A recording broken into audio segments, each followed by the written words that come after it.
ரஹ்மானிர் ரஹீம். அவுரங்கசீப் ரஹ்மத்துல்லாஹி அலைஹி அவர்களின் வீர வரலாற்றில் எபிசோடு 5 இன்று புறத்தில் தள்ளப்பட்ட பரிந்துரைகள் என்ற தலைப்பில் சில விஷயங்களை பார்க்கலாம். அவுரங்கசீப் பரிந்துரைத்த பரிந்துரைகள், பதவி உயர்வுகள், பணி நியமனங்களை பற்றிய பரிந்துரைகள் எதையும் ஷாஜஹான் ஏற்கவில்லை.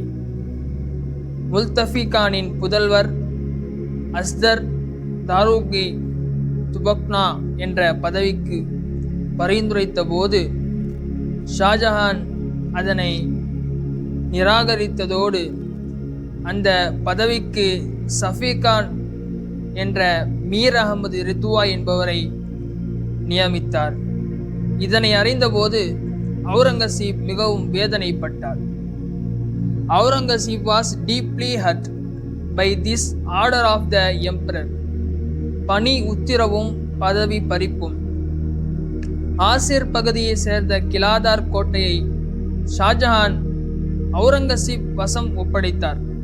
ஆனால் இந்த கோட்டையை பாதுகாத்திட பராமரித்திட அவுரங்கசீப் தேர்வு செய்த அதிகாரியை ஷாஜஹான் நிறுத்திவிட்டார். 20 நெடிய ஆண்டுகள் தான் விசுவாசமாய் பணியாற்றியிருந்தும் ஷாஜஹானின் நம்பிக்கையை அவரின் மருமகன் சுலைமான் ஷூக்கோ சம்பாதித்த அளவு நான் சம்பாதிக்க முடியவில்லையே என்று அவுரங்கசீப் இது குறித்து ஜஹானாராவிற்கு கடிதம் எழுதினார்.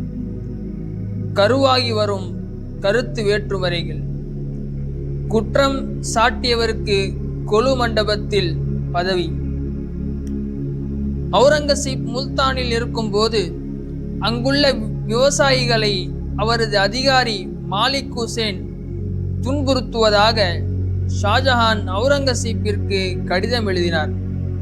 திருடர்களையும் கள்ளக்காரர்களையும் தவிர மாலிக் ஹுசேன் வேறு யாரையும் தவறாக நடத்தவில்லை என்பதனை நன்கு அறிந்திருந்த அவுரங்கசீப் இது குறித்து ஷாஜஹானுக்கு விவரமாக கடிதம் எழுதினார். அதோடு அப்படி ஒரு நிலை ஏற்பட்டிருந்தால் அவரை நானே தடுத்திருப்பேன், எச்சரித்திருப்பேன். அநேகமாக இது சுயநலமிகளின் உண்மைக்கு புறம்பான புகார் என்றும் தெரிவித்தார். ஷாஜஹான் மாலிக் ஹுசேனை உடனே தனது தர்பாருக்கு வரச் சொல்லி உத்தரவு பிறப்பித்தார். தர்பாரில் அவருக்கு தண்டனை எதுவும் வழங்கப்படவில்லை. மாறாக ஷாஜஹானால் உயர் பதவி அவருக்கு அங்கு அளிக்கப்பட்டது. விசுவாச ஊழியர்களை பிரித்திடும் வேதனை.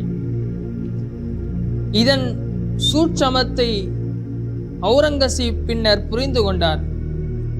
தன்னிடம் உள்ள விசுவாசமான ஊழியர்களை பிரிப்பது என்று முடிவு எடுத்து ஷாஜஹான் காரியம் மாற்றி வருகிறார் என்பதை உணர்ந்த அவுரங்கசீப் தமக்கு ஜஹாரானாவிற்கு அது குறித்து நீண்ட கடிதம் எழுதினார்.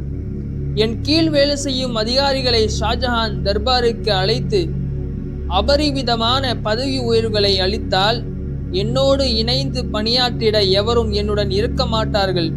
கடந்த 20 ஆண்டுகளாக நான் தேர்வு செய்து எடுத்து வைத்திருக்கும் நல்ல அதிகாரிகளை எல்லாம் இப்படி கலைத்து விட்டால், மாற்றிவிட்டால், சக்கரவர்த்தியை எடுத்துக்கொண்டு விட்டால் எனது பணியினை நான் திருப்திகரமாக ஆற்றிட முடியாது போய்விடும்.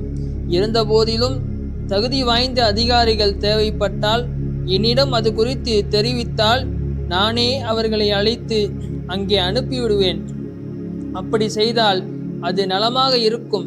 மேலும் ஷாஜஹான் என் மீது நம்பிக்கை இழக்காமல் இருந்திருந்தால் இம்மாதிரியான நடவடிக்கைகளின் நோக்கம்தான் என்ன? தமக்கையாரே, தாங்கள் தந்தையாரிடம் தனிமையில் இது குறித்து பேசி அவரின் கருத்தை தெரிவித்தால் நான் சக்கரவர்த்தியிடம் என் மீது குற்றம் இருந்தால் மன்னிப்பு கேட்க தயாராக இருக்கிறேன் என்று குறிப்பிட்டார்.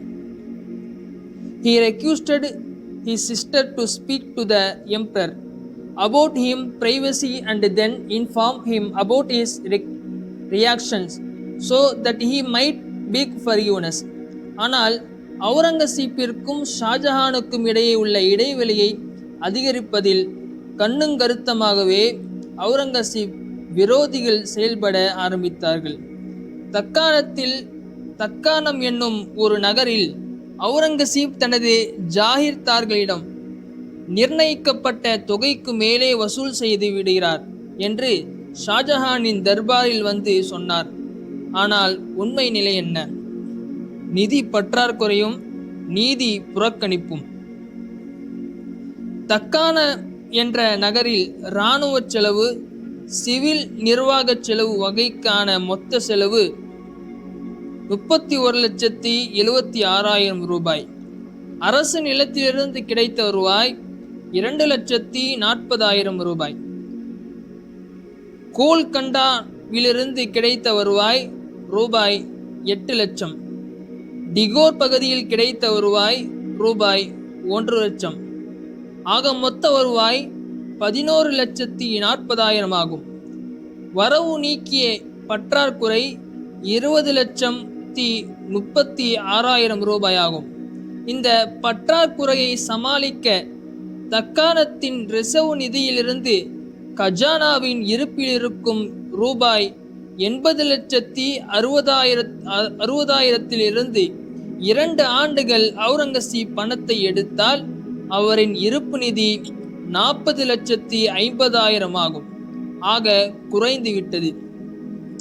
நிதி இருப்பு குறைந்து வருவதை கண்ட அவுரங்கசீப் தனது தந்தை ஷாஜஹானுக்கு மால்வா சூரத் கஜானாக்களிலிருந்து தனது நிர்வாக செலவுக்கு நிதி ஏற்பாடு செய்யுங்கள் என்று கேட்டார். இந்த கோரிக்கையையும் ஷாஜஹான் ஏற்றுக்கொள்ள மறுத்துவிட்டார். நல்ல நிலங்களை எல்லாம் அவுரங்கசீப் எடுத்துக்கொள்கிறார். பிரயோஜனம் இல்லாத பயனில்லாத பகுதிகளை எங்களுக்கு தருகிறார் என்பது ஜாகிர்தார்கள் அவுரங்கசீப்பை குறை கூறி ஷாஜஹானுக்கு பதில் கடிதம் எழுதினார்கள். நான் நிலங்களை தனித்தனியாக பிரித்து எடுக்கவில்லை, மஹால் முழுவதையுமாக தான் எடுத்துக்கொண்டுள்ளேன் என்று அவுரங்கசீப் தந்தைக்கு விளக்கம் அளித்த போதிலும் ஷாஜஹான் அதனையும் ஏற்றுக்கொள்ளவில்லை. நிதி பற்றாக்குறையை சமாளிப்பதற்காக தர்பாரில் விமர்சனம். ஷாஜஹான் அவுரங்கசீப்பிற்கு நிதி பற்றாக்குறையை சமாளிப்பதற்காக எலிக்ஸபு, அங்காட் ஆகிய பகுதிகளை வழங்கினார். இதிலிருந்து கிடைத்திடும் வருவாயை கணக்கிட்டு அரசுக்கு வழங்கும் நிதியிலிருந்து அதனை குறைத்துக் கொள்கிறார். ஆனால் உண்மை நிலை என்ன தெரியுமா? இந்த இரு பகுதியிலிருந்து கிடைத்திடும் வருவாயை விட அதிக அளவு வருவாய் வருவதாக நிர்ணயித்து அந்த தொகையை ஷாஜஹான் கழித்து கொண்டார். எனவே அவுரங்கசீப் எனக்கு இந்த இரு ஜாகிர்களும் வேண்டாம், அதன் வருவாயும் வேண்டாம், தாங்கள் நிர்ணயித்த தொகையை ரொக்கமாகவே தந்துவிடுங்கள் என்று கோரிக்கை வைத்தார். இந்த கோரிக்கையையும் ஷாஜஹான் நிராகரித்தார். அதோடு நில்லாமல் தர்பாரில் அவுரங்கசீப்பை பற்றி வெளிப்படையாகவும் பகிரங்கமாகவும் விமர்சித்தார். நிர்வகிக்கும் நிவர்த்தியும் நிராகரிப்பும். கிபி 1654 அவுரங்கசீப்பிற்கு அளிக்கப்பட வேண்டிய 30 லட்சம் ரூபாய்க்காக மால்வா காஜானாவில் இருந்து 20 லட்சம் ரூபாயை அனுப்பி வைத்தார். பாக்கி தொகையான ரூபாய் 5 லட்சத்திற்கு நந்தர்பர் பகுதியில் உள்ள அதிகாரிகள் வசமுள்ள நிலத்தை எடுத்து அதில் வரி வசூல் செய்து கொள்ளவும் என்று ஷாஜஹான் உத்தரவிட்டார். ஆனால் அந்த பகுதியிலிருந்து அவுரங்கசீப் ரூபாய் 92,000 மட்டுமே வருவாயாக பெற முடிந்தது. எனவே எஞ்சிய 40,08,000க்கு கூடுதல் நிலங்களை வழங்க வேண்டினார். இந்த கோரிக்கையையும் நிராகரிக்கப்பட்டது. தந்தை ஷாஜஹானுக்கும் தனையன் அவுரங்கசீப்பிற்கும் இடையே இடைவெளி அதிகரித்து கொண்டே போயிற்று. கருத்து வேற்றுமை என்னும் ஒரு கரு உருவாகி மெல்ல மெல்ல வளர்ந்து கொண்டே வந்தது.